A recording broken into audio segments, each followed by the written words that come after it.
ధ్యానయోగం ధారణా మార్గం. బాహ్యాకాశ ధారణ తర్వాత అంతరాకాశ ధారణ చాలా ముఖ్యమైంది. అంతరాకాశ ధారణ 2 విధాలు.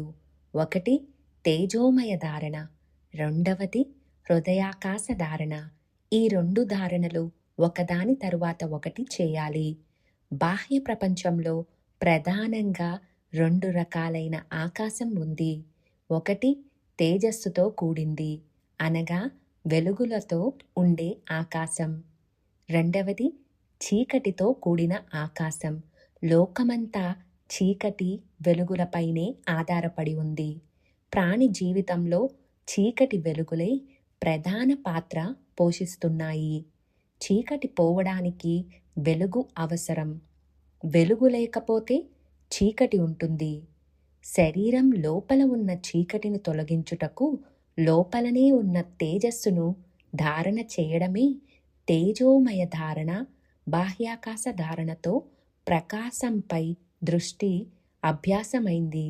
అదే దృష్టితో లోపల ఆత్మప్రకాశమైన గొప్ప తేజస్సును క్రమక్రమంగా పెంచుతూ ధారణ చేయాలి. ఈ తేజస్సు ద్వారా సహస్రారం వైపు దృష్టి వెడుతుంది. ఆజ్ఞాచక్ర స్థానంలోని తేజస్సు యొక్క కాంతి కిరణాలు బలంగా సహస్రారంపై పడతాయి. సహస్రారం అంతా ప్రకాశంతో నిండి తేజోమయంగా కనిపిస్తుంది. ఆత్మప్రకాశ స్పర్శతో వికసిస్తుంది. లెక్కలేనన్ని కాంతి పుంజాలు నక్షత్రాలు మాదిరిగా ఉంటాయి. అందులో మధ్య భాగంలో ఉన్న బ్రహ్మరంధ్రం నెమ్మదిగా తెరుచుకుంటుంది. అందులో నుండి ఆనందమే అమృతాన్ని స్రవిస్తుంది.